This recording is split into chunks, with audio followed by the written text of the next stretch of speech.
backyard. Stay informed with Pacific Mornings. Whakaalofa atu, ki rana koto katoa. It is 34 minutes past 7. Welcome back to Pacific Mornings. I'm your guest host, Kalia Strong.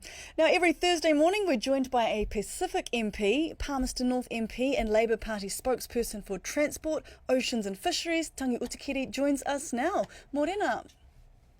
Kia ora ana, Kalia. Great to be with you this morning. Thanks for coming on the show. Now, firstly, Tangi, if we can turn to the Pacific, the New Zealand government has committed $3.2 million to support climate-smart agriculture and sustainable land management in Fiji from 2025 for 4 years. What do you think of that? Yeah, well, this is a really important issue for the Pacific and, of course, all around the world. And when we're talking about climate resilience, time of climate change, it is the Pacific that is going to experience the harshness of that. So any investment is welcome, and obviously New Zealand has always played a really strong role in terms of supporting our Pacific neighbours, and so it's good to see that there is some money heading in that particular direction. It will make a huge difference. There's more work that needs to be done, so obviously we'd be encouraging the government to look at how they can continue to support Fiji and other countries in terms of meeting those real issues and experiences around climate change. And agriculture obviously is a key component and a strong part of many of our Pacific nations actually. So directing it, targeting it in that particular space is an important form of investment. Okay, now that answered some of my next question on are we doing enough? And you said there's scope to expand on that with other Pacific countries. But shouldn't the government be focusing more on domestic climate resilience? Well, I think they need to be focusing on both. You know, we have a responsibility as a country within the South Pacific to be playing that strong role, and investments like this are a part of that particular puzzle. But so too is focusing on what we need to be doing here domestically or here in New Zealand. You know, the government chooses to invest $200 million into drilling for oil, which may not actually be there, rather than perhaps investing in other areas like renewable energy.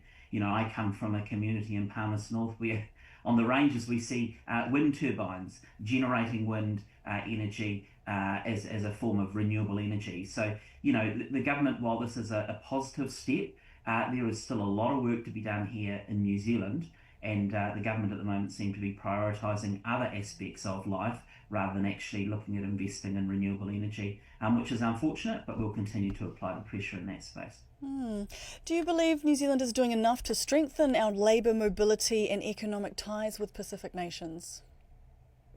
Well, I mean, we do have a strong role in the Pacific. We always have. If we look at our embassy and high commissions that are positioned and located in the Pacific, we always need to be making sure that we're looking at how we can support labour mobility, job opportunities. It's a key focus for us as a Labour team about making sure that people have good jobs that pay a decent wage. We still have that responsibility back to the Pacific. And, you know, that's a real issue right now when cost of living pressures are high.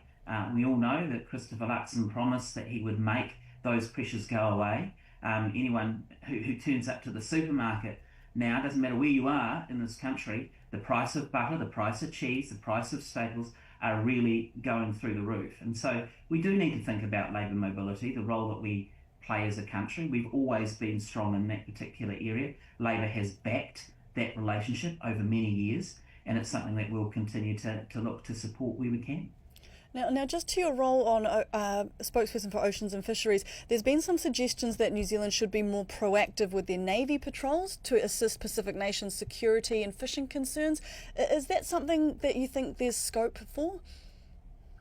Yeah, look, I've moved on from being the Oceans and Fisheries spokesperson, but I'm happy to make some comment in that space. I've replaced that with local government, which is also an awesome portfolio and very, very important. But in terms of the patrols in the Pacific, we've always played a role, as I've said, in the Pacific. We have a capacity in terms of our military. We've always had strong links and ties. When we look at opportunities that arise from time to time, having those patrol opportunities is pretty important. Last year I was visiting Niue, was talking with their Oceans and Fisheries Minister around the role that New Zealand has played in the past. We've always been very strong in that space.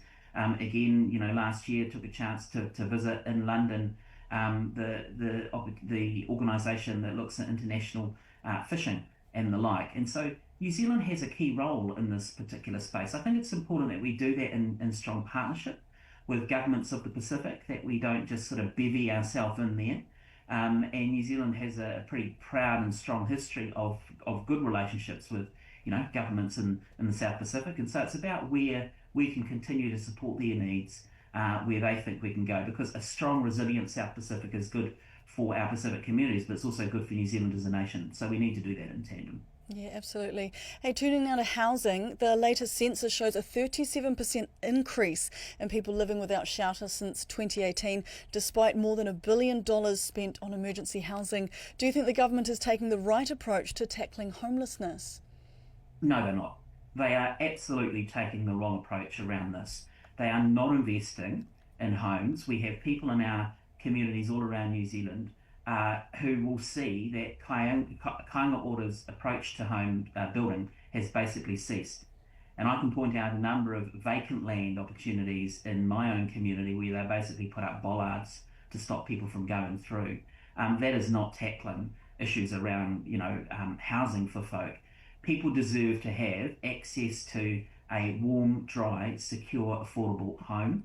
And this government is simply not doing that. If we look at the stats as well, and you reference the census data there, in terms of those that are sleeping rough, in Auckland over the last 8 months, that has gone up 90%. In Christchurch, it's gone up 73%. In Wellington, it's gone up 23% in terms of people that are sleeping rough. So this is a government that is turning a blind eye to homelessness and are actually encouraging that. What we need to see, what we need to hear from this government is firm action and progress on making sure that people do have homes in our community, because that is certainly not what's happening under the current government. Yes, because I believe there's a current homelessness strategy, but do you think they're making enough progress, or is it just a reshuffling of the programs? Well, they're not making any progress because, we just look at the stats, we look at the experience as an elected MP, and this is the experience of many of my colleagues I know. We are hearing every week from folk who are homeless. That is on the increase, that is a fact. So this is a government that seems to think they might have a strategy. Whatever they're doing is not addressing the core issue. We have more people who are sleeping in cars, we have more people who are homeless. That is not a responsible government that is looking after the needs. And who actually are the folk who are homeless? Well, sadly, a huge percentage of those families are Pacific whānau, ainga. So the government need to really take some strong action on this, because they've promised that they'll sort things, and they're not. Houses are not being built in communities, they're not being delivered, they're not being funded. It's simply not good enough. Yeah, but shouldn't Labour be taking some responsibility for this? Because some ministers are saying the previous emergency housing model, just putting everyone in motels, was, quote, a social disaster. Well, the previous Labour government set about on building more homes than we have since Michael Savage's government. So that is a significant improvement and significant increase. Now, what we see, of course, are the cancellation of those projects. And we can look at any community in New Zealand and the maps that were set out under the previous Labour government about where homes were being built. And let's also remember that they were homes that were being built. I mean, it wasn't just we're going to build a whole pile of homes here and that didn't eventuate. They eventuated. We have families that moved into homes. So the government can try and play the blame game, but what we need is warm, affordable, secure homes in communities so that families can actually move into them rather than being sleeping rough on the streets, sleeping in cars, and that's simply not good enough. Yes, and you mentioned, these blank plots of land which had plans for social housing, but some have been stalled or cancelled. But I think there was an announcement over $17 million for a housings partnership in Te Kuiti, 40 homes there. Do you think that's enough to make a real impact in an area that's got such high housing need? Well, it's a small step and it is a small form of progress, but overall the government is taking this country backwards. It's great for the folk and community of Te Kuiti that there is going to be some additional housing stock into there, and that's what we need to be seeing. But the stark reality is that we are not seeing that across the country.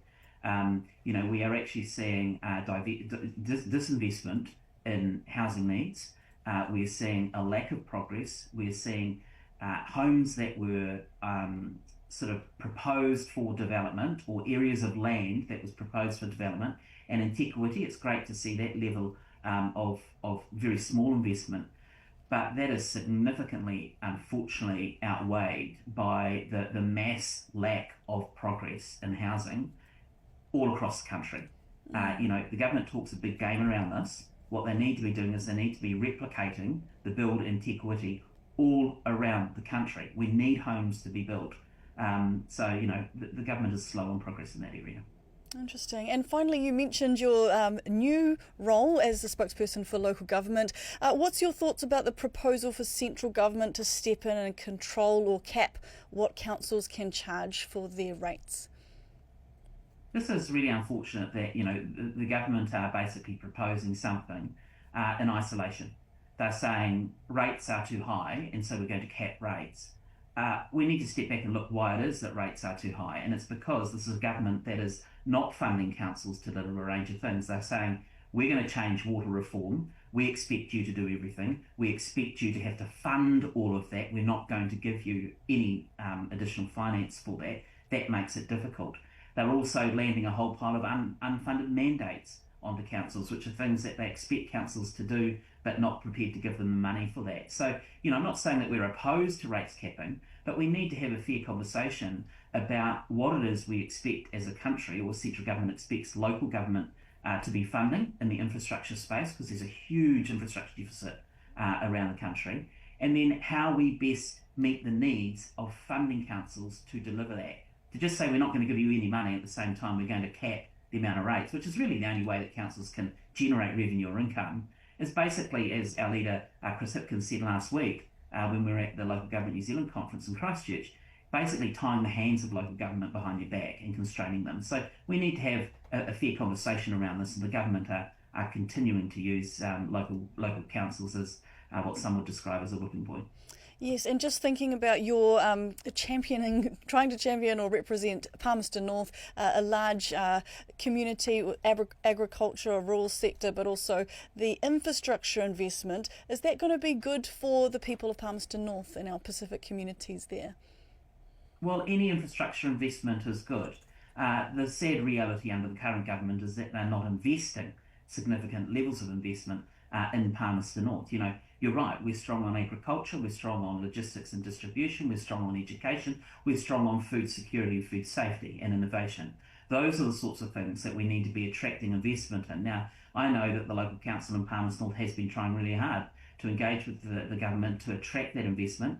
What we're seeing is very slow progress from central government, not unlocking that potential, not interested in investing in councils, and who ultimately pays for that at the end of the day is community, because they have investment that's been run down. Lack of investment rather, that's been run down in infrastructure, and simply that's not good enough. So yeah, I'll always very strongly advocate for my hometown of Palmerston North, but at the same time government need to be coming to the table as well. Okay, that was Palmerston North MP Tangi Utikere. If you missed any part of that interview, the full interview will be uploaded to our 531PI Facebook page very soon. Thanks for joining us this morning. Me taki mata. Me taki mata.